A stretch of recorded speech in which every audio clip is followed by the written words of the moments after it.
you just mentioned you were in Parliament. Mm-hmm. Does everything run smooth there?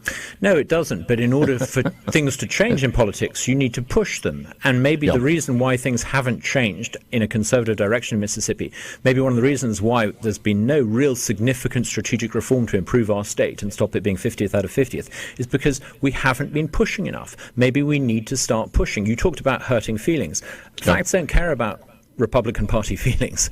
The fact is that there is a huge Southern success story out there. States around us are prospering and growing. We're still exporting our brightest and our best because we failed to make the changes that Mississippi desperately needs, and we need to recognize this, and we need to be prepared to ruffle feathers and say, hang on, if you vote conservative and campaign as conservatives, maybe you should actually start to do more than simply change the flag and tweak the income tax. Maybe we need some far-reaching change to deliver the kind of conservative reforms that conservative Mississippi has a right to expect, starting with school choice, starting with income tax elimination. Those are the kind of things that states all around us are doing, and we're not. And we need to ask difficult questions as to why.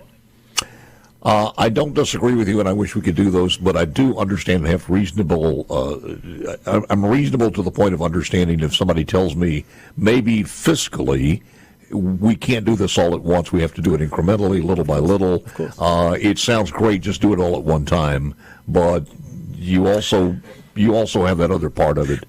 Do you do it responsibly? Gradual change is great, but after 10 years when there's been not even much gradual change, I think conservative Mississippi has a right to ask, why not? Yep. If there was incremental reform, great, but after 10 years, where is the increment?